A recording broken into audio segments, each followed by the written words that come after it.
नमस्कार मित्रांनो, तुला शिकवीन चांगला धडा 8 जानेवारी भागामध्ये विद्या आणि बाबा अक्षराला समजावत असतात. अक्षरामध्ये आई अधिपतीसारखे आईसाहेब आईसाहेब करत असतात. मला नाही आवडत ते. आईसाहेबांच्या पुढे त्यांना माझी काही किंमतच नाही. विद्या म्हणते, अक्षरा ते आले होते ना तुला भेटायला, तूच नव्हती घरी. अक्षरा म्हणते, आई ते मला भेटायला आले, मग थांबले का नाही? आज पण तसंच केलं. मला भेटायला आले, भुवनेश्वरी मॅडमचा फोन आला आणि निघून गेले. बाबा म्हणतात, अगं त्यांचं काहीच चुकत नाही.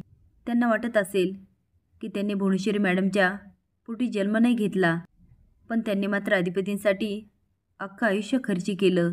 त्यामुळे कदाचित ते त्यांचा जास्त विचार करत असतील. आणि काय चुकतं त्यांचं? बरोबर आहे अक्षरा. अक्षरा ते बाबा मला नाही पटत. भुवनेश्वरी म्हणते, तुम्ही सुनबाईसनी फोन करता?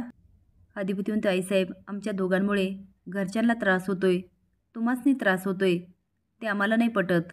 जाऊ द्या, एकदाचं बोलतो आणि किस्सा मिटवतो. आता भुवनेश्वरीला काय बोलावं तेच कळत नाही. ती होय का तो फोन करणार? एवढे ती अधिपती मी काय म्हणते, अहो त्या झोपल्या असतील, करू दे त्यांना आराम. अधिपती म्हणतो, एवढ्यात मास्तरीबाई नाही झोपणार, शाळेतल्या पोरांच्या वया तपासत असतील. भुवनेश्वरी म्हणते, अधिपती तुम्ही सुनबाईसनी किती ओळखता? याला तर खरं प्रेम म्हणतात ना? अधिपती म्हणतो, जाऊ देवा आईसाहेब, करतो त्यासनी फोन. भुवनेश्वरी म्हणते, करा करा.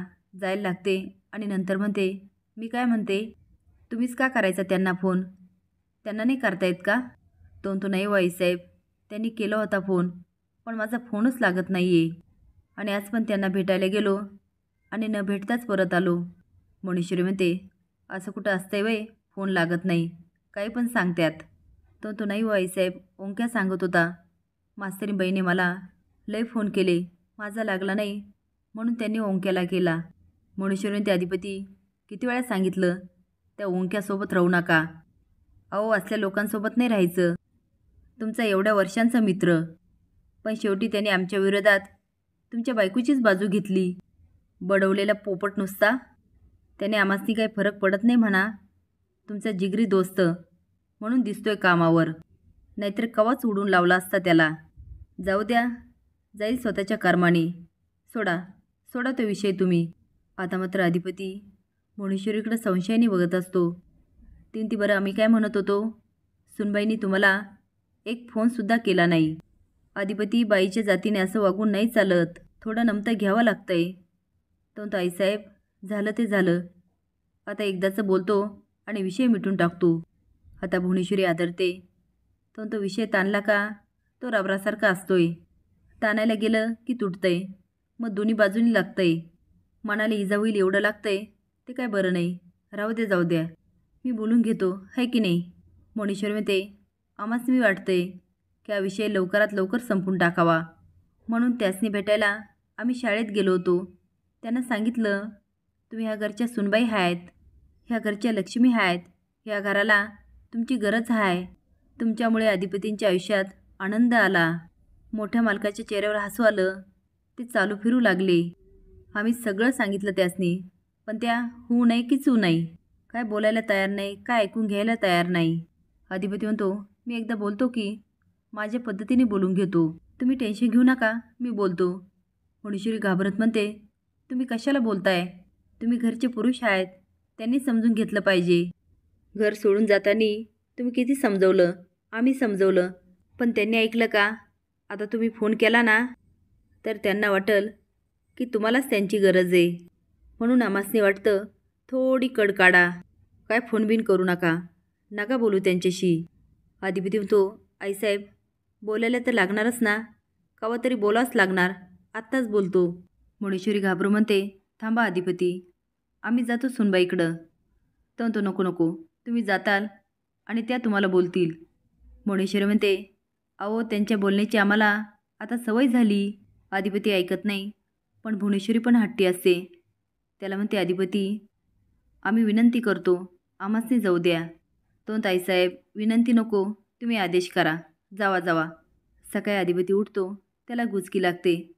आजी म्हणते, अधिपती सुनबाईने आठवण काढली. आजे काय पण सांगू नको. अगं त्या कसल्या काढतात आठवणी, तर माहेरी अगदी सुखात आहे. आजी म्हणते, तुला नाही येत आठवण? तशी तिला पण येते. तो म्हणतो, मग सांग, त्यांनी एक फोन केला होता का? केला होता का? आता आजी घाबरते आणि पळ काढत म्हणते, मी पाणी घेऊन येते. इकडे विद्या आणि बाबा अक्षराला समजावत असतात.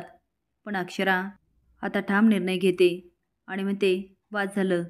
आता जेव्हा अधिपती येतील तेव्हाच मी जाणार. जेव्हा अधिपती बोलतील तेव्हाच मी बोलणार.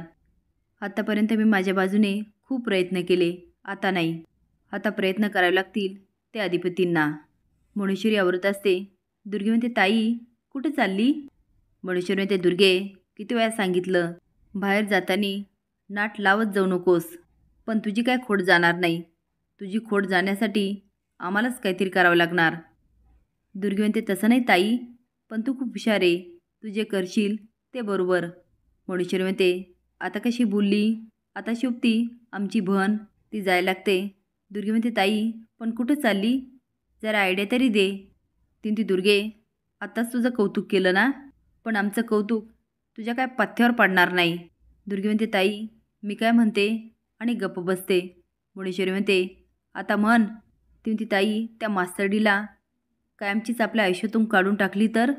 मणेश्वरी म्हणते, त्याच्यासाठीच चालले. आज कायमचाच विषय मिटवणार. असेच नवीन अपडेट जाण्यासाठी लाईक आणि सबस्क्राईब करा. धन्यवाद.